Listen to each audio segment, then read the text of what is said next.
I met at Galt's Landing, which was Jim's location. I mentioned the 50 acres in St. Cloud. And he was just sitting there like on the side. I was doing a speech for an event we did in November. And I didn't even know like that, like I didn't realize like, oh wait, that's Todd Pitner. I've seen him in interviews with Mike Adams online on Brighteon, which is like a website owned by Mike Adams, the Health Ranger, Natural News. This is like, if they weren't censored, I guarantee you they'd be way bigger than Elon Musk and these other people who get all the attention, in the mainstream. I guarantee you that, because they have solutions and they interview people about all sorts of things that are incredible.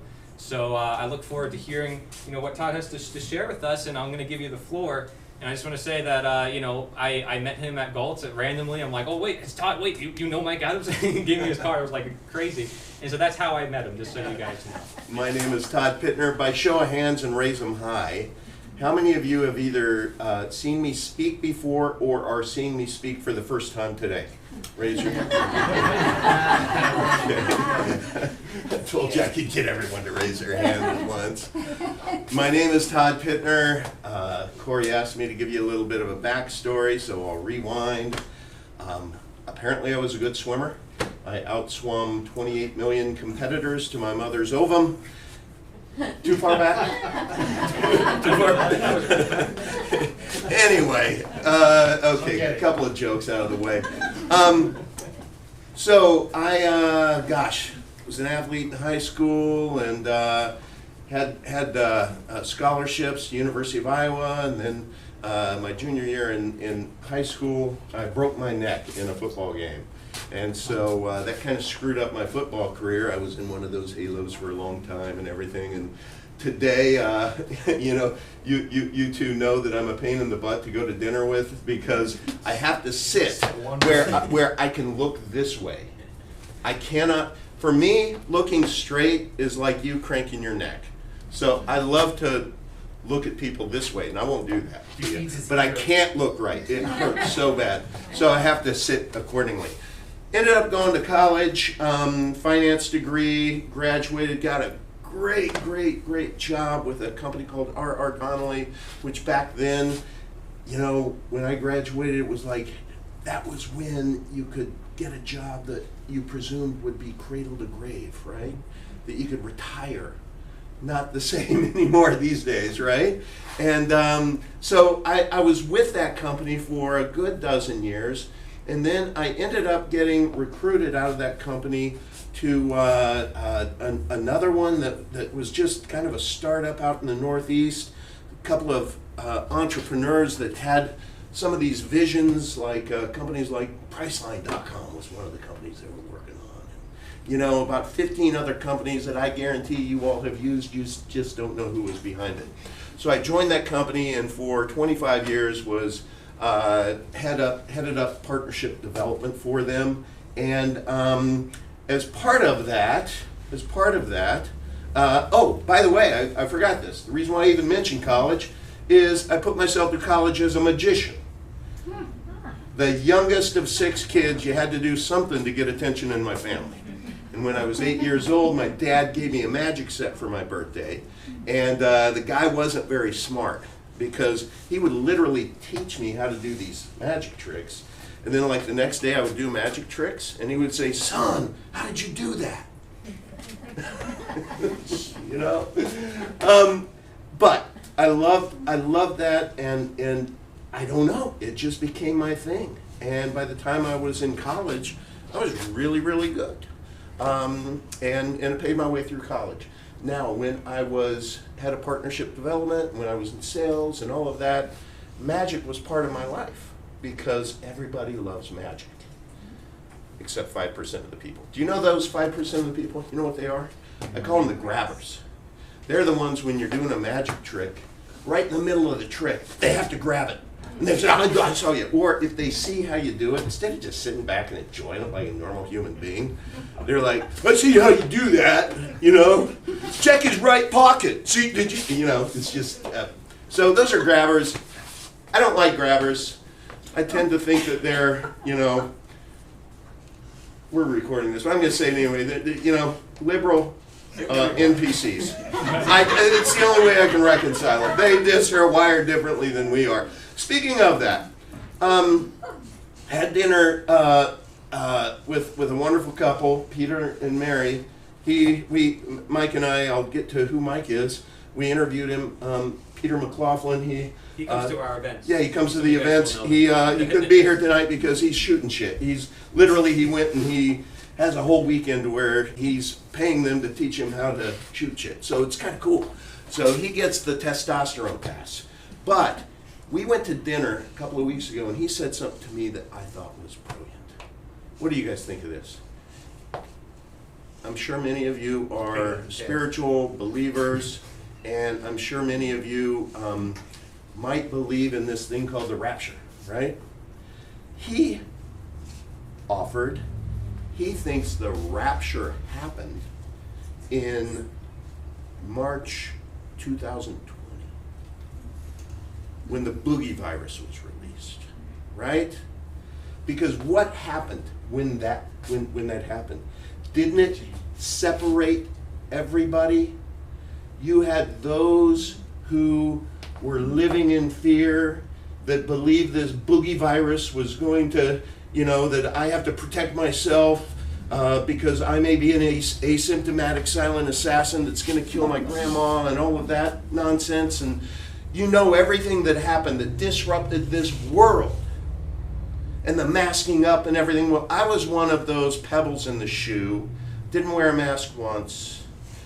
I have a 3-count lawsuit against Costco because they canceled my membership, and it was only because I went shopping. I had literally my legal documentation, medical documentation, everything. But anyway, when that all happened and over the subsequent years, my mind has gone to a place to where I think I really believe in the NPC theory, which those of you who don't know what it is, when you're playing a video game, you are the playing character. You're the one who can think and control and change things and whatnot. You can process information, whereas the people on the screen, the two ladies talking in front of Main Street, and I'm the playing character, and it would be stupid for me to yell at them and say, "Hey, Godzilla's coming! Get in there! Get in there!" You can't talk to a non-playing character on a video game. It just doesn't work. And what I found is I couldn't talk to NPCs. Hate to say it, but even in my family. So this PC, so I think, this is my number. I think there are literally just probably 5% of us that are playing characters in this realm. Tell me what an NPC is. Non-player character. So these are the ones that are programmed in, and I believe that the programmers are mainstream news who are programming people through the TVs who are susceptible to the programming, and they become the non-player characters that just do everything they're told. They lack the ability to critically think. Yeah. So I stopped trying to negotiate with terrorists. I'm not going to negotiate with NPCs anymore. I tried so hard to be able to talk sense into people, talk about the terrain theory, not the germ theory. I tried to do everything to educate them. I launched a YouTube channel dedicated to this that was canceled 7 times. 7 times. I was strike 1, strike 2, strike 3, like a whack-a-mole. I popped back up. 1, 2, 3, whack-a-mole. By the end of the year, I'm like, wow. So then, the beginning of, what was it, 2022 or 3, I can't remember.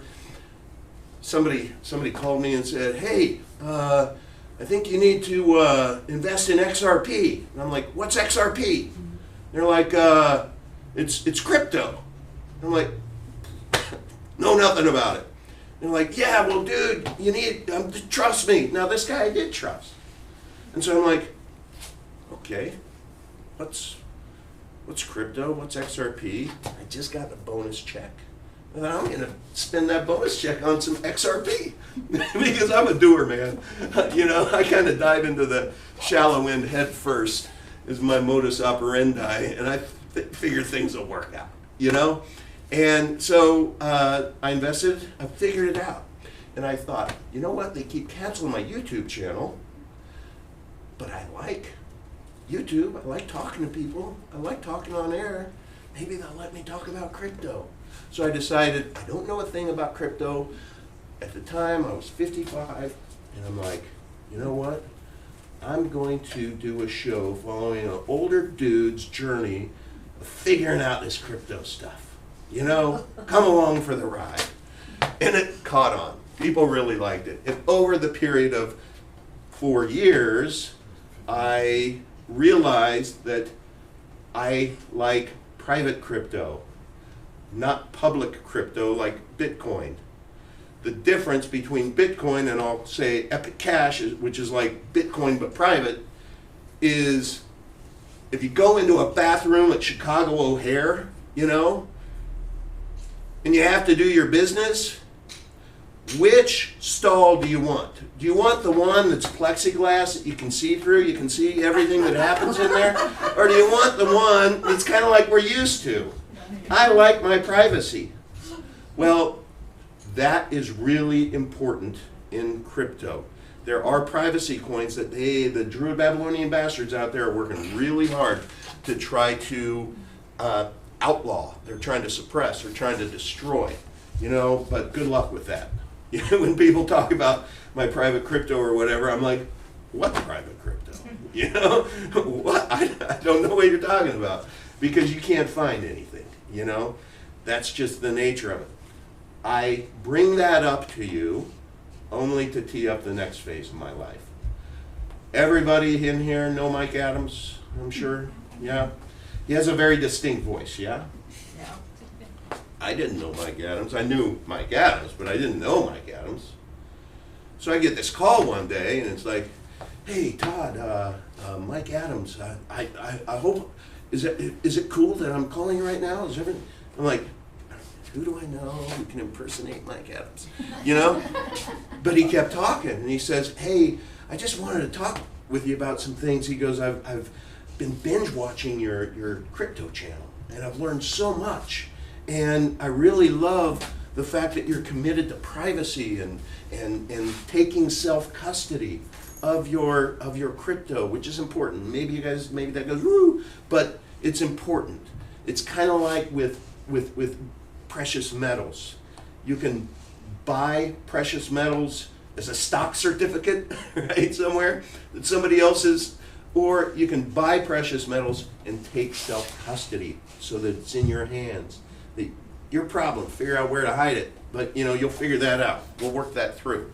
So he was like, hey, I'm gonna launch a new show called DECENTRALIZE TV, where the tagline is building the infrastructure of human freedom. And I'd sure love it if you'd consider being co-host. What? What? And there's Mary. Hi, Mary. I was just talking about you and your wonderful husband, Peter. I can hear your voice. and the rapture that Peter shared with me. So I was like, of course, Mike Adams. I would love to be your co-host. Now that was 1.25 years ago. Since then, if you go to Decentralize, not with a D, but decentralize.tv, that's the URL, you will find we've done, I think we're approaching 45 shows that we have done over the last year plus with amazing people like Richard Kiyosaki, you know, Rich Dad Poor Dad. He was on our show. We've had so many amazing guests, and I'm telling you, you were right. If we weren't, if Mike Adams was not so censored, I mean, you can't even put a Brighteon link on any of these platforms, the social media, without it basically being taken down immediately. So it's like, why? Because we speak truth to power. We speak the truth, and we don't just scream fear porn, right? Because that drives me nuts. I don't subscribe to this alternative media, news media, that is just like, oh, nuclear war, you know, dollars going to zero, everything. It drives me nuts, and I'll tell you why here in a second. So, but we are about identifying certainly problems that are out there, but we want to, with every show, be able to present solutions. So we launched that, we had amazing guests, and Mike was just getting inundated with inquiries saying, can you help us with a decentralized lifestyle? Is there any kind of coaching or a plan or anything? So Mike reached out to me again, and he said, hola. He said, decentralize, or he goes, how about Todd, why don't you launch a website and provide consultations? And specifically, we were thinking mostly about private crypto, because that's a real specialty that I had. And then there are other decentralized strategies as well. But the one, well, I'm going to talk to you about it in a second.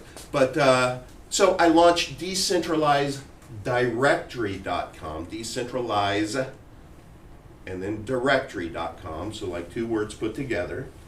And that's where I talk about basically taking control of your own life. What is decentralization? You know, just think about anything that is centralized. The control, energy, food supply, right? Monetary system. All of these are centrally controlled mostly.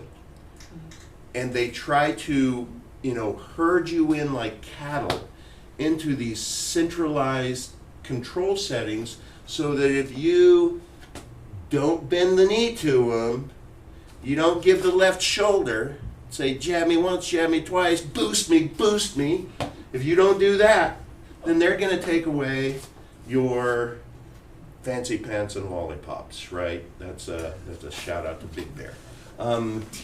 They are going to take away your goodies. They're not going to let you travel. They're not going to let you work. They're not going to let you do what we experienced, right? So, how do we step up, look ourselves in the mirror, and just take responsibility, personal accountability? What can you do to decentralize? Well, I'll tell you, one thing that I did after the fourth interview with Jim Gale, CEO of FoodForestAbundance.com, I installed a food forest in my backyard. I fought City Hall, man. My HOA, they were like, no, you can't do that. And I'm like, yes, we can, because there are Florida permaculture laws. It took me a lot of weeks to be able to battle them, but I won. And I want you guys to write this down if you're Instagrammers, but you need to go to, okay? You need to go to. I love this. You want me to say it? So, a yard plus a garden plus just let it do its thing, let God do his thing. Anarchy, right?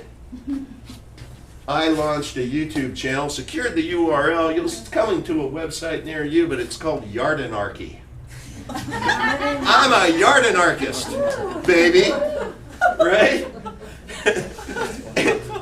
And what Jim Gale and his team did, it's a fourth interview on decentralize.tv. You should go watch it. It's awesome. The only negative thing about Jim Gale is he has no energy.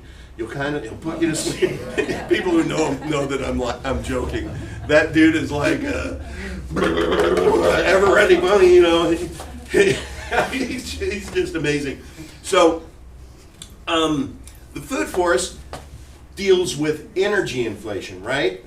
That the best time to grow a tree was 20 years ago. The second best time to grow a tree is today. And I will tell you, the best time in my life that I ever, planted a tree was 9 months ago. And if you go to Yardanarchy and you start at the bottom, there aren't too many posts there, so you can catch up. But you will see the absolute transformation of what, maybe 2/10 of an acre that they planted, that they took the poisonous green grass out, and they came in and they just planted this diverse, beautiful permaculture, amazing. I go out there now every morning, 6 o'clock to 7:30. I set my alarm to it. And I walk out there, and there's so much life that just exploded in 9 months. I want to say, because I've been there and I've toured it, his land and what the design they did is one of the best I've ever seen. And we've had some of the designers for what he did for his food forest actually speak here before, so I can send that recording to you guys if you'd like. But they're super cool, and they do installs, and they travel the whole great. state. They're And so yeah, good. his yard is super cool. You're thinking about doing tours too, right? Just wanted to Yeah. So, but I want to tell you, here's my plain character processing I did, okay? I've been a good prepper. I've been a good finance prepper. I always put $100 per paycheck into my safe. And you know what? After that interview, I'm like, I've had 30 freaking grand of $100 bills in my safe for God knows how long. Just sitting there devaluing every year. You know? Food inflation, you guys all feel it, right? So I'm like, screw it. Jim, come on down. And they came and they installed the food forest. But right now, I'm telling you, it is not just a food forest. It is going to be the gift that keeps on giving for generations. But it is food for my soul every morning when I go out there and I commune with it. So that is a form of decentralization. Another one, I would just like somebody here to read to me, this is my Tico electric bill, okay, from July 14th, 2023 to August 11th. Can you share how much money I paid for that? I don't need that. $637.96. $637. Now, but $638. But the month prior, it was somewhere, it was right there. What was it the month prior? $655.33. Okay, so you getting the trend? Now, I have a big house, but when I moved into the house, they were like $300, electric bills. And I was like, it's a big house, right? And that's reasonable, I mean, for me. But it has just gone up and up and up. And this last summer, I'm sitting here thinking, oh my God, the Middle East goes hot, and we're gonna have $300 a barrel oil, and that bill is gonna be over $1,000, mark my words.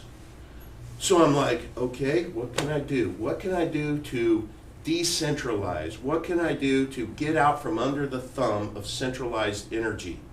Well, I put solar on. Now, has this been opened? Just got this today. Oh my God, wait, magician, can you do it tonight? I just got this today. I don't even know what it is, but I want you to open it. I'll take this. And I want to share with you what my bill is. The first one? Now, no, this is. No, wait, can you reclose it? Like What? magician, Did you steam it? Nope. Go ahead. Hush. I just want it. What is it? I mean, now. And the envelope is $26.46. $26.40. Now, the solar panels, they weren't free. No. It was a no down payment.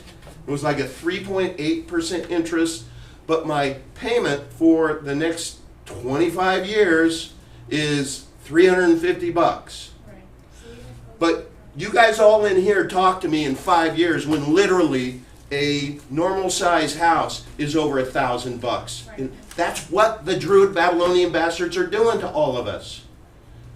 Understand, so at every point in time that you can decentralize, you can get out of your shitty green cash, get into precious metals. I don't know if all of you have junk silver or not, but that's a must. Figure out. Go to milesfranklin.com. We've interviewed Andy Scheckman a lot on our show. He's awesome. I've met him twice, had dinner with him. honest as the day is long. The guy is fantastic. And please, when the shit hits the fan, and I think you guys can handle a little bit of swearing, it's not so bad, but when the shit hits the fan, you know, we are going to want to barter. Now, gold is fine, you know, but I'm at a farmer's market wanting to get some milk, and I bring out a 1-ounce golden eagle. Good luck getting change, right? That's why I like junk silver. I think that's a really good strategy. Yeah. So you're just saying, like, even if you just purchase it through like SD bullion, whatever, just junk silver is fine. Yeah, just get done. And what junk silver is, it's basically quarters, dimes, and nickels of pre-1965, so 1964 and back, coins. Those are 99.9% silver. So if they're dated 1964 or beyond, and you walk up in the farmer's market, when the shit hits the fan, they're going to learn real quick what tender to accept and what not.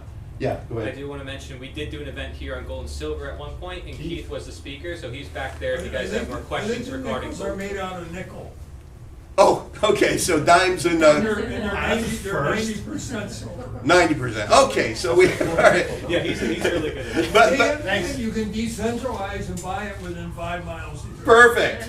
See, that's just it. Do it. Do it. I already did it, Your but place? everybody else should. No, I'm saying, go to you. You sell them, right? No, his No. friend does. Oh. His friend does. Right on Route 19. Perfect. I don't care where you buy it. Home Harbor. The point is, the dollar's going to be worthless, and you know, gold is fine, but just be able to get into something that you can. Go ahead. And you can buy it anonymously. You can be a walk-in customer. You're Right. very honest. Yeah. Okay. I tried to get him to come here, but he hasn't. But you can pay cash. Perfect. Nobody knows about it. See, perfect. And I will accept silver for anything. Bingo. See, it's already happening. It's already happening. I mentioned I was a magician. Yeah, let's do it. Oh, well, you know, I knew a magician once I know he does this. who could take Do you create money? a piece of rope. I wish, and he could cut it one time, right? Can you just hold that real quick? And then he could take another rope and cut it another time, so that we have 3 ropes. We have one rope that's short, another rope that's medium, and a third rope that's long. Okay? I'm going to take this.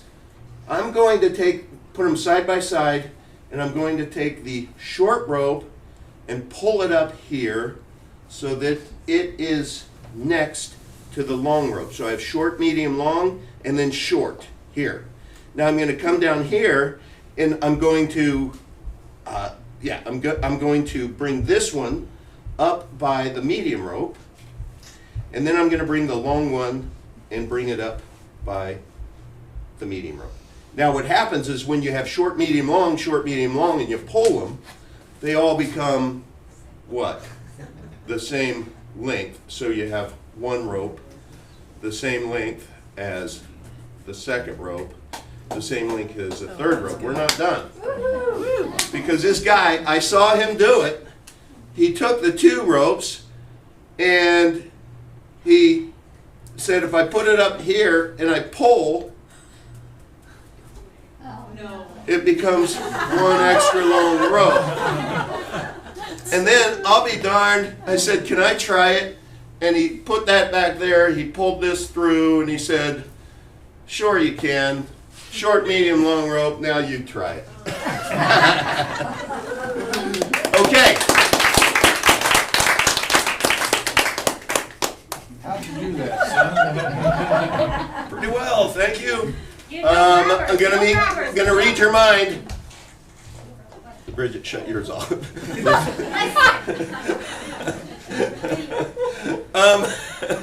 Okay. I want you to think of a bunch of numbers. We're going to any number between 1 and 10, okay? You have a number. Now I want you to take that number and I want you to multiply that by 9. All right, higher math, this is a common core state, so I guess maybe 50% will get it. Now you have a number, okay? You had your first number, you multiply it by 9, you have a number. You're likely going to have two numbers in that new number. I want you to add them together, okay? All right, now subtract 5, okay? Now we're going to assign that number a letter. 1 is A, 2 is B, 3 is C, and so on, all right? Now I want you to take your letter and have that be the first letter of a country. And then I want you to take the last letter of the country, have it be the first letter of, let's say, an animal. And now the last letter of an animal, let's have be the first letter of a color. Are you guys with me? No. Say the last one. Because there are no orange kangaroos in Denmark? Okay. All right. No, last one, but I need the help. Mary, can you come up here? Sure. She was late. Come right over here. All right. Are you pretty sure that this is a hermetically sealed deck of cards that has never been opened? Yeah. So I have not manipulated the cards in there at all. Open them up. Really? Yeah, open them up. Here, you can do it. Oh, There's, there. yeah, that's the little guy that you do that. All right. I usually screw this one up, by the way, so we'll see. I'm going for it, though. I'm going for it. All right, take them out. Can I take that off? Yeah, Okay. you can do whatever you want. Okay. You can do whatever you want. Okay. There you go. Yeah. Talk amongst Any day now. yourselves. I did this magic trick. This is actually a very good magic trick, and I went to America's Got Talent in Orlando, and I did this one. And after I was done, all of the other acts in there were like 10 of them, the way they process you, and they were all like, "Oh, dude, whoa," you know. But I didn't get through because the judge was pissed off because it was so hard to open. she was just in it like you went through. She was okay. Good. Now just show everyone the cards just so that they can see that it's just how you would think about it, right? Can't see it. Can you see anything? Ace through whatever. Yeah. All right. Now I want you to shuffle them. Just shuffle them up good. The key is I want you to be comfortable that I don't know what order the cards are and that I have not touched them. Okay? Okay. This is all going to be you. You're doing the magic. Oh, you're a good shuffler. Maybe I picked the wrong person. Okay. All right, so you're pretty comfortable. Okay, put it in my hand. I think so. All right, now, I'm going to ask you to tell me when to stop, and wherever you tell me, that's going to be your card, okay? Okay. All right. Stop. Right there. Okay. I don't want to see it. All right. You show everybody. Take these cards. Show the camera. Take these cards, please. And I want you to put them in the cards. And I want you to shuffle it.